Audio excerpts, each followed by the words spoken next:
कहानी की शुरुआत में हम मॉरिस नाम के एक शातिर चोर को देखते हैं जिसे बैंक से चोरी के केस में पुलिस ने पकड़कर उम्र भर की कैद के लिए दुनिया की सबसे सिक्योर जेल अल्काट्राज में कैद करने के लिए ले जा रहे होते हैं। अल्काट्राज एक ऐसी जेल है जिसे समंदर के बीच एक छोटे से आइलैंड पर बनाया गया है, यानी अगर कोई कैदी जेल तोड़कर बाहर भी आता है तब भी वो भाग नहीं सकता क्योंकि आगे उसका रास्ता पानी रोक लेता है। इसीलिए इस जेल को दुनिया का सबसे सिक्योर जेल का दर्जा हासिल था। यहाँ सिर्फ दुनिया के टॉप क्रिमिनल्स को रखा जाता, लेकिन जल्द ही इस जेल का रुतबा मिट्टी में मिलने वाला था क्योंकि अब इस जेल में एंट्री हो चुकी थी फ्रैंक मॉरिस नाम के एक शातिर चोर की, जो पहले भी कई बार जेल तोड़कर भाग चुका है। लेकिन इस बार मॉरिस थोड़ा घबरा गया क्योंकि ये जेल बहुत ही ज्यादा सिक्योर थी। मगर मॉरिस को यहाँ अपनी पूरी जिंदगी बिल्कुल भी नहीं बितानी थी। वो जल्द से जल्द इस जेल से भागना चाहता था। जेल में एंटर होते ही मॉरिस भाग जाने का सोचने लगा। मॉरिस को सर से पांव तक फुल चेकिंग करके उसे एक सेल में लॉक किया जाता है। एक गार्ड आकर मॉरिस से कहता है वेलकम टू अल्काट्राज, और यहाँ से होती है असली कहानी शुरू। तभी अचानक एक बेल बजती है और सभी सेल के गेट्स ऑटोमेटिकली खुल जाते हैं। अफसर कैदियों को बाहर बुलाते हैं। इस जेल का डिसिप्लिन भी बहुत सख्त है। कैदियों को साफ सफाई और अपने टाइम पर सेल में जाने के रूल्स को फॉलो करना होता है। सब एक जैसा यूनिफॉर्म पहनकर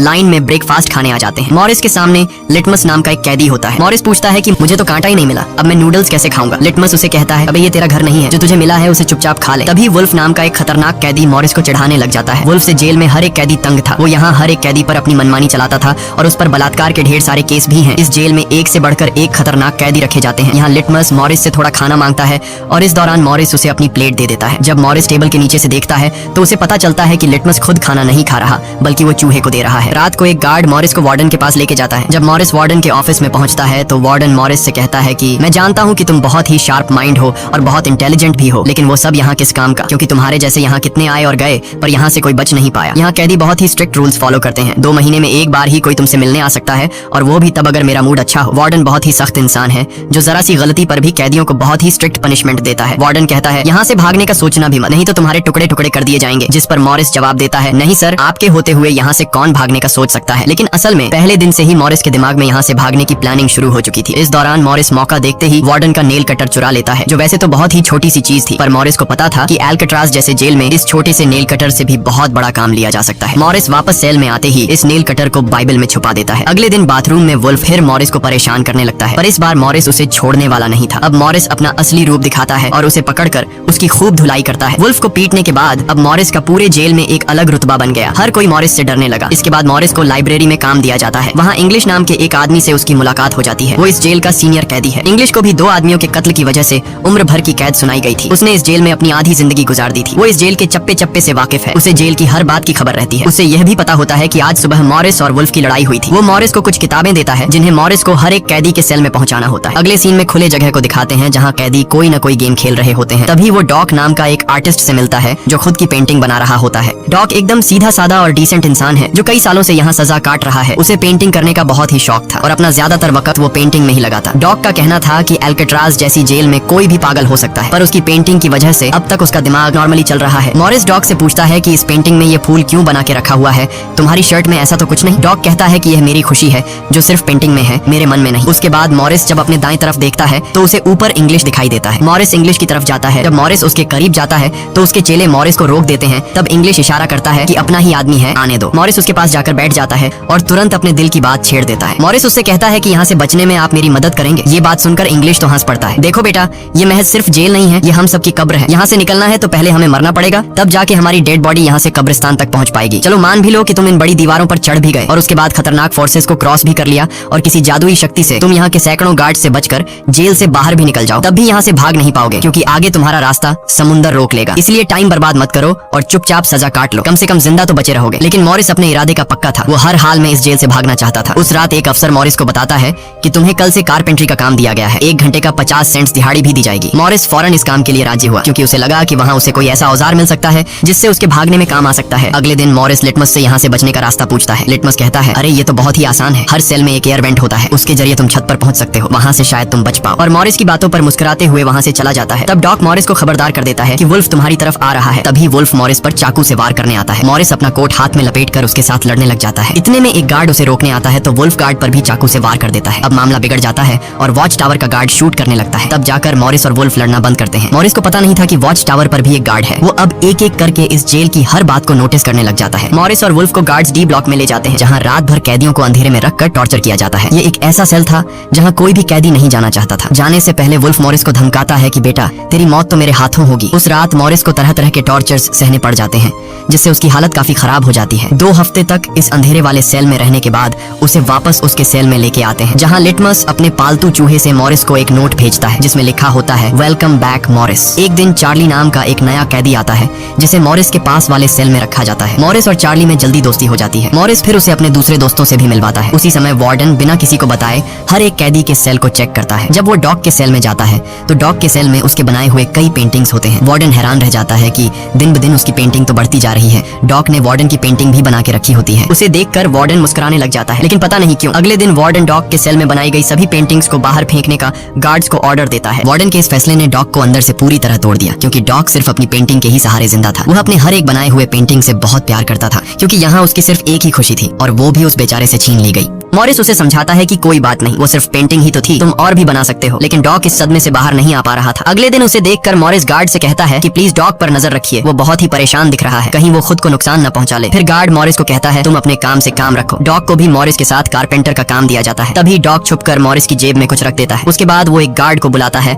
और कारपेंटरी के लिए दी गई कुल्हाड़ी से अपनी 3 उंगलियां काट लेता है और कहता है कि जिन उंगलियों से मैं पेंट नहीं कर सकता उनकी मुझे जरूरत नहीं है। यह कहकर वो चिल्लाने लग जाता है। तब गार्ड उसे पकड़ कर ले जाते हैं। मॉरिस देखता है कि डॉग ने उसके कोट में वही फूल डाल दिया है जिससे उसने अपनी पेंटिंग बनाई थी। शायद वो मॉरिस को बताना चाहता है कि इन लोगों ने मेरी खुशी मुझसे छीन ली। मॉरिस डॉग की कटी हुई उंगलियां उठाकर एक डिब्बे में डालता है और गार्ड को देखकर कहता है कि जाओ अपने वार्डन को दे दो, वो इसे देखकर बहुत खुश होगा। अगले दिन मॉरिस अपने सेल में बैठा होता है। तभी वो देखता है कि एक कॉकरोच एयर वेंट के अंदर जा रहा है, जिससे उसे अंदाजा हो जाता है कि यहाँ से बाहर जाने का कोई रास्ता जरूर होगा। इतने में इंग्लिश आकर बताता है कि डॉग ने खुद की उंगलियां इसलिए काटी क्योंकि उसे पेंटिंग करने की परमिशन रद्द कर दी गई थी, इसीलिए उसने तंग होकर अपनी उंगलियां काट ली। यह जानकर मॉरिस को बहुत गुस्सा आता है। अगले दिन डाइनिंग हॉल में वार्डन मॉरिस से पूछता है कि तुम इस डॉग को इतना सपोर्ट क्यों कर रहे हो। वह कहता है ऐसा कुछ नहीं है। ये कहकर मॉरिस वापस टेबल पर जाकर बैठ जाता है। वहाँ उसकी मुलाकात 2 भाइयों जॉन और क्लैरेंस से होती है, पर मॉरिस उनसे ऐसे बात करता है जैसे वह उन्हें पहले से जानता हो। जॉन और क्लैरेंस दरअसल ये दोनों किसी और जेल में मॉरिस के गैंग में थे। जॉन को अब जेल से भागने का काम आसान लगने लगा,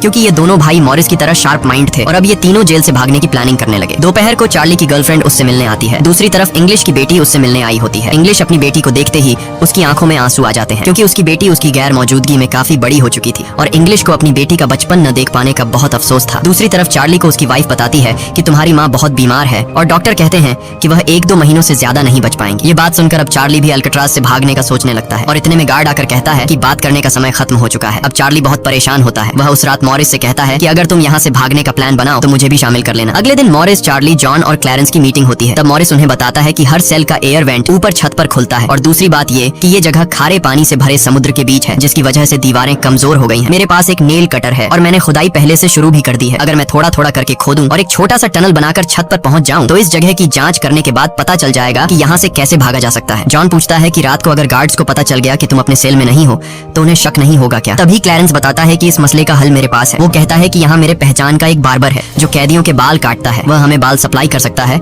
और उसे यूज करके हम एक डमी हेड बनाकर उसे बेड पर लिटा देंगे, जिसके बाद अगर हम दीवार की सुरंग से निकलकर ऊपर छत पर भी होंगे तब गार्ड्स को शक नहीं होगा, क्योंकि हमारे सेल के बेड पर नकली सिर रखे होंगे। पर बात अभी भी वहीं अटकी हुई थी कि जेल से तो निकल जाएंगे लेकिन समुद्र का पानी कैसे पार करेंगे। मॉरिस जॉन से कहता है देखो, इसमें मुझे तुम्हारी मदद की जरूरत पड़ेगी। तुम तो क्लोजिंग डिपार्टमेंट में काम करते हो, वहाँ तुम्हें उन पुलिस अफसरों के लिए बनाए गए रेनकोट्स मिल जाएंगे, तो तुम कुछ रेनकोट्स चुरा कर मुझे दे देना। हम उससे एक ट्यूब बोट और लाइफ जैकेट बनाकर समुद्र को पार कर सकते हैं। यहाँ चार्ली कहता है भाई मुझे भी कोई काम दो, मैं भी तुम लोगों की मदद करना चाहता हूँ। मॉरिस चार्ली से कहता है कि जब मैं वेंटिलेशन की जाली खोदूं तो तुम पहरा देना ताकि कोई गार्ड हमें देख न ले, और जब तुम खोदोगे तब मैं पहरा दूंगा। मॉरिस का प्लान सभी को पसंद आता है और उसी रात में काम शुरू कर देते हैं। लेकिन दीवार खोदने के लिए नेल कटर बहुत छोटा था, जिसे चलाने में मॉरिस को बहुत जोर लगाना पड़ता और मॉरिस को दीवार खोदने में काफी मुश्किल हो रही थी। उसके हाथ में कहीं छोटे भी आई, लेकिन वो धीरे धीरे उस होल को खोदने लगता है। अगले दिन वो खाने के टेबल पर अपने दोस्तों से कहता है कि मुझे खुदाई के लिए एक बड़े औजार की जरूरत है। नेल कटर से दीवार खुरेदना बहुत मुश्किल हो रहा है। तभी मॉरिस ने अपने हाथ में चम्मच को देखते हुए उसके दिमाग में एक आइडिया आया। वो जानबूझकर चम्मच को अपने जूते पर घिसकर उसे गंदा कर देता है। उसके बाद मॉरिस ने गार्ड को बुलाया और कहा कि ये चम्मच गंदा है, मुझे दूसरा चम्मच दो। बाकी लोगों ने भी गार्ड से उनका चम्मच बदलने की रिक्वेस्ट की। गार्ड को इसमें कोई गड़बड़ नहीं लगी और उसने फौरन चम्मच बदलने की इजाजत दे दी, जिसके बाद वह सीधा टेबल की तरफ बढ़ता है जहाँ एक और सिक्योरिटी गार्ड सीट पर बैठा होता है। पर जैसे ही वह टेबल पर रखे हुए चम्मच बदलने लगता है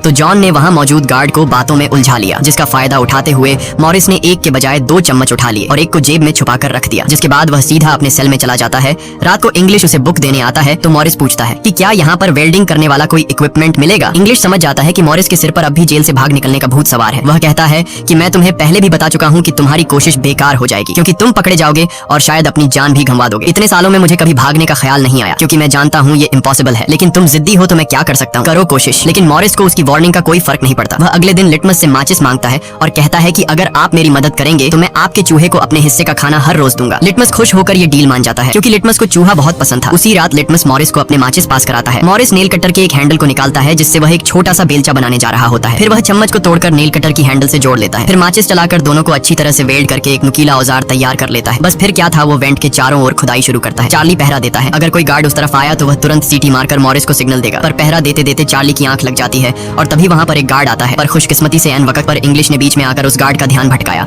और दूसरी तरफ इंग्लिश की बातचीत सुनते हुए चार्ली की भी आंख खुल गई। लेकिन टेंशन में वह सीटी भी नहीं मार पाता। जिसके बाद वह कोई चीज गिरा देता है तो मॉरिस उसका इशारा समझकर वेंट को कवर करके बेड पर लेट जाता है। गार्ड पूछता है कि यहाँ कुछ जलने की स्मेल आ रही है। मॉरिस कहता है सर आपके रहते मजाल है कि कोई स्मोक करेगा, मुझे तो कोई बू नहीं आ रही है। उस गार्ड को भी ठंडक पहुंचती कि चलो कोई तो मेरी कदर करता है। उसके जाते ही मॉरिस वेंट के चारों ओर कंक्रीट निकाल देता है। लेकिन वो देखता है कि वेंटिलेशन जाली के साथ पेच भी घुसे गए हैं जिसे काटने के लिए कोई शार्प औजार लगेगा। इस दौरान मॉरिस को जब भी बाहर जाने का मौका मिलता तब वह ग्रिल से निकली हुई सीमेंट को चुपचाप बाहर गिरा देता। अगले दिन कारपेंटर का काम करते हुए वह एक मेटल उठा लेता है जो चाकू की तरह शार्प है। लेकिन चार्ली उसे कहता है कि मेटल डिटेक्टर से बचकर तुम्हें इसे बाहर कैसे लेके जाओगे। मॉरिस बहुत ही कॉन्फिडेंस से कहता है कि वो सब मैं देख लूंगा। जब मॉरिस बाहर जाता है तो दरवाजे पर मेटल डिटेक्टर बजने लगता है। दरअसल मॉरिस मेटल को हाथ में उठा लाया था। गार्ड पूछता है कि ये क्यों लेके जा रहे हो। मॉरिस कहता है सर वो मैंने सोचा कि कपड़े टांगने के लिए इसे यूज करूंगा। गार्ड कहता है ज्यादा होशियार मत बनो और वो मुझे दे दो। ये कहकर गार्ड वो मेटल उससे ले लेता है और मॉरिस को पूरी तरह चेक करके जाने देता है। लेकिन अपना हीरो तो हीरो है। दरअसल उसने 2 मेटल चुराए थे, एक हाथ में लाया था और दूसरा शूज में छुपा के रखा हुआ था। उस शार्प मेटल से वह ग्रिल को काट लेता है। अब बारी आती है गार्ड्स को चकमा देने के लिए नकली सिर बनाने का, जिसके लिए ये चारों अपनी जिम्मेदारी का काम करते हैं। चार्ली गार्ड से थोड़ा पेंट मंगवाता है। वो गार्ड से कहता है कि मुझे आर्ट बनाने का शौक है। गार्ड भी इनकार नहीं करता और पेंट उसको ला कर दे देता है। मॉरिस उस होल से निकाले गए कंक्रीट को पीसकर एक पाउडर बनाता है। जॉन नाई की दुकान से बाल इकट्ठा करके लाता है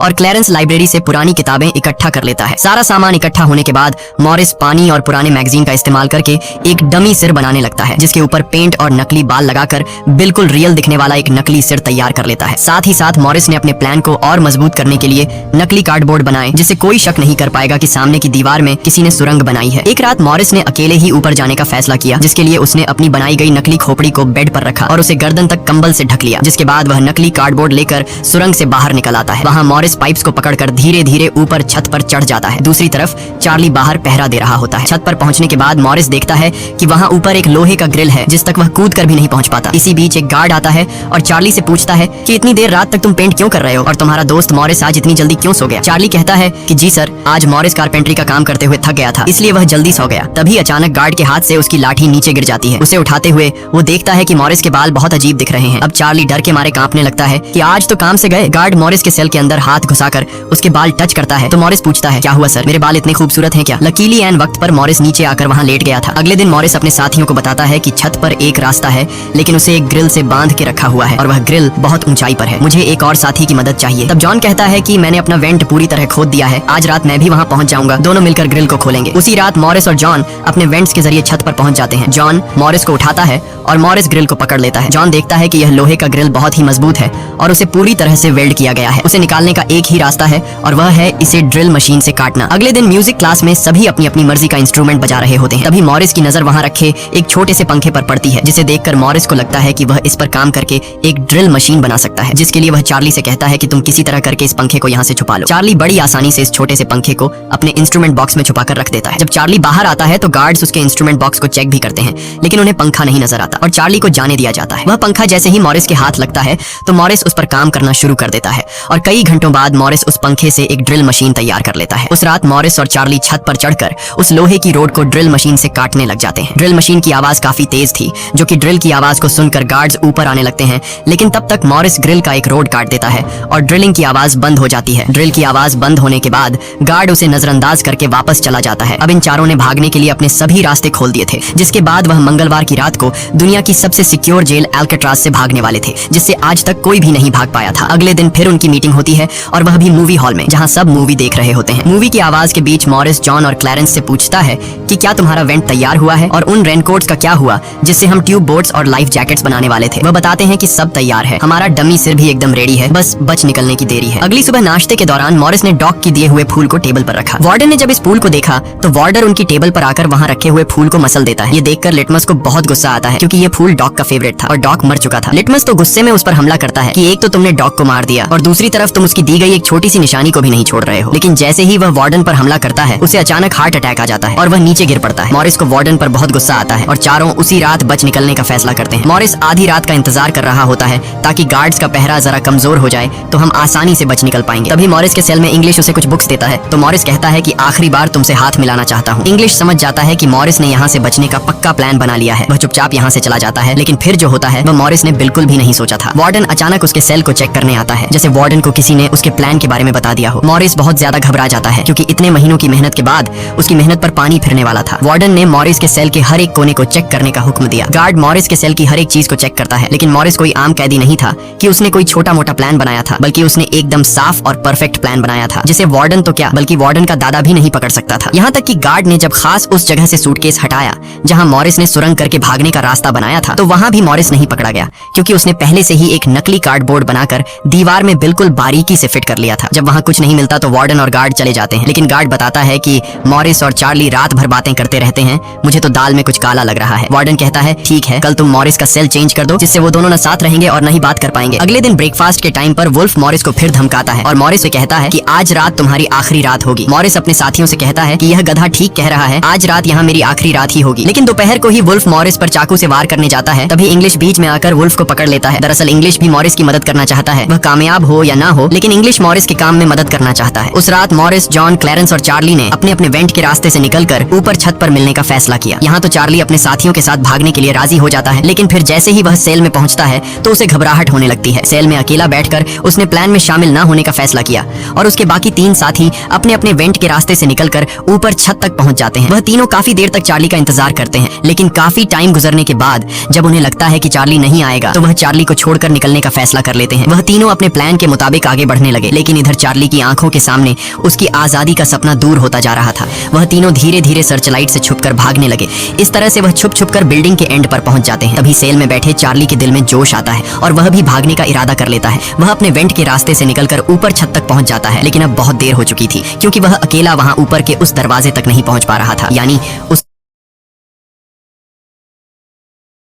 छत पर पाइप से लटक कर नीचे जमीन पर आ जाते हैं और टावर में बैठे सिक्योरिटी गार्ड की नजरों से बचते हुए जेल की आखिरी दीवार तक पहुंच जाते हैं। और फिर वह तीनों बारी बारी उस फेंस की दीवार पर चढ़कर जेल से बाहर निकल आते हैं। अब वह तीनों तेजी से दौड़ते हुए समंदर के किनारे आ गए। फिर वह तीनों रेनकोट को निकालकर उसमें मुंह के जरिए हवा भरने लग जाते हैं। मुंह से भरने में उन्हें काफी टाइम लग रहा था, लेकिन इसके अलावा उनके पास कोई दूसरा रास्ता नहीं था। इसीलिए वह तीनों अपनी पूरी जान लगाकर जैसे तैसे करके रेनकोट से बनी ट्यूब बोट को आखिरकार फुला देते हैं और बोट को पानी में डाल देते हैं। इस तरह से यह तीनों अल्काट्राज के रुतबे को मट्टी में मिलाते हुए भाग जाते हैं। अगली सुबह एक गार्ड हर सेल को चेक कर रहा होता है। शुरुआत में गार्ड को सब कुछ नॉर्मल दिखाई देता है, लेकिन जब वो चार्ली के पास पहुंचते हैं तो चार्ली अपने सेल में भूत की तरह खड़ा होता है और दिल ही दिल में खुद को ताने दे रहा होता है कि काश कल रात को थोड़ा सा हिम्मत जुटा लेता तो शायद बाकी लोगों के साथ बच निकल जाता। गार्ड पूछता है कि तुम्हारा दोस्त यह इतनी देर तक क्यों सो रहा है। यह कहकर वो मॉरिस के सेल में जाकर उसे आवाज देता है, लेकिन मॉरिस की तरफ से कोई जवाब नहीं मिलता तो गार्ड को गुस्सा आता है और वो सेल खोलकर उसे बालों से पकड़कर उठाने की कोशिश करता है। लेकिन जब गार्ड उसे जोर से ऊपर की तरफ खींचता है तो सिर नीचे गिर जाता है। यह देखकर गार्ड के पैरों तले जमीन ही खिसक गई क्योंकि मॉरिस अब सेल में नहीं बल्कि बाहरी दुनिया के मजे ले रहा है। बेड पर तो उसने अपना डमी हेड छोड़ दिया था, जिसके बाद पूरे अल्काट्राज में सायरन बजने लग जाते हैं। पूरे जेल में यह बात फैल गई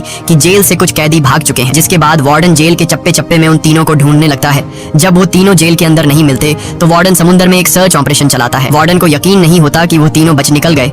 उसे लगता है कि जरूर तीनों पानी में मरे होंगे, पर अंदर ही अंदर वार्डन जानता था कि वो तीनों बहुत ही स्ट्रांग थे। उन तीनों ने समुद्र के पानी को पार करके अब आजादी का सांस ले रहे होंगे। वार्डन से हेडक्वार्टर के अफसर सवाल पे सवाल उठा रहे होते हैं, तुम क्या सो रहे थे जब वो तीनों बच निकले। वार्डन बहुत ही टेंशन में होता है, लेकिन तभी वहाँ पर वार्डन को डॉग का वही फेवरेट फूल मिलता है। इसका मतलब ये था कि मॉरिस वार्डन से डॉग का बदला भी लेना चाहता था। तब सर्च टीम का हेड आकर बताता है कि सर हर तरफ सर्च हो चुका है, लेकिन उनकी बॉडीज नहीं मिली। अब वार्डन अपनी नौकरी और खुद की इमेज बचाने के लिए उसे कहता है कि जैसा मैं कहता हूँ वैसे रिपोर्ट लिखो कि उन तीनों ने बचने की कोशिश की, लेकिन वो तीनों पानी में डूबकर मर गए। लेकिन वाल्टन की इस बात पर किसी को भी भरोसा नहीं हुआ, जिसके बाद मॉरिस अल्काट्राज जेल तोड़ने से पूरी दुनिया में जीनियस के नाम से मशहूर हुआ। इस घटना के 1 साल के बाद अल्काट्राज जेल को बंद कर दिया गया, क्योंकि अब इसकी कोई गारंटी नहीं थी कि यहाँ से कोई बच नहीं सकता। इस तरह से सच्ची कहानी पर बनाई गई ये फिल्म खत्म हो जाती है। अगर वीडियो आपको अच्छी लगी हो तो हमारे चैनल को